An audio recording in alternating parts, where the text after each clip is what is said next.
Hello, welcome to my another study vlog. As you can see, যে সকালবেলা আমার প্রিয় ডিম ভাজি দিয়ে নাস্তা করেই চলে গেলাম ডেস্ক ক্লিন করতে।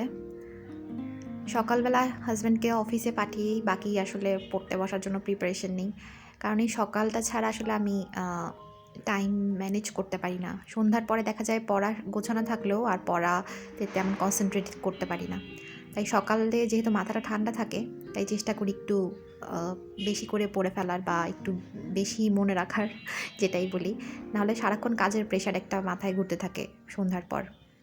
তো যেটাই হোক, আমি সেদিন একটু বাংলা গ্রামার পড়ছিলাম একটা টাইম স্কেডিউল করে। প্রাইমারি স্কুলের জন্য যেই টপিকগুলো মেইনলি যেগুলো থেকে বেশি কোশ্চেন আসে সেটাই পড়ছিলাম। সেদিনের টপিক ছিল আমার উপসর্গ। তো উপসর্গের যেই আমি কী করি, আলাদা কাগজে করে লিখে রাখি অনেক, যেগুলো মনে কম থাকে বা এরকম হাইলাইট করে লিখে রাখি। এই জিনিস টেকনিকটা খাটানো ভালো, যেমন কিছু কোটেশন দিয়ে দিয়ে এরকম করে লিখে রাখি। তো ওইটাই করলাম। ফার্স্টে উপসর্গ পড়েছিলাম, প্রায় 1 ঘন্টার মতো লেগেছিল শেষ করতে পুরোপুরি উপসর্গ। তাও কিছু বাকি রয়েছে। আর এটা আমার টু ডু লিস্ট দেখে নেক্সট টপিক দেখে যেটা ছিল কারক বিভক্তি, ওইটা নিয়ে বসলাম।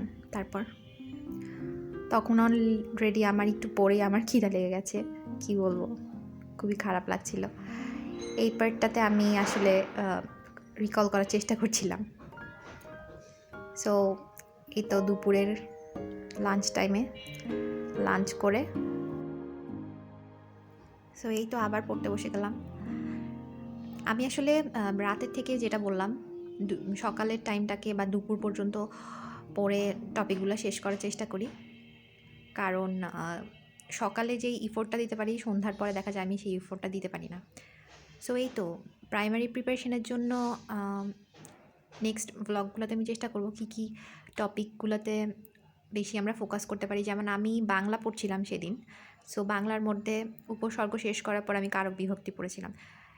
গ্রামাটিক্যাল পার্টটা হচ্ছে এরকম জিনিস, এটা আমরা ইজিলি যতটা মনে রাখতে পারি, লিটারেচার পার্টে দেখা যায় অনেক কিছু আমাদের মনেও কম থাকে। গ্রামাটিক্যাল যদি রুলসগুলো আমরা প্রতিদিন প্র্যাকটিস করি তাহলে দেখা যায় আমরা যেই কোনো এক্সামেই গ্রামার পার্ট থেকেই বেশি কোশ্চেন আসে।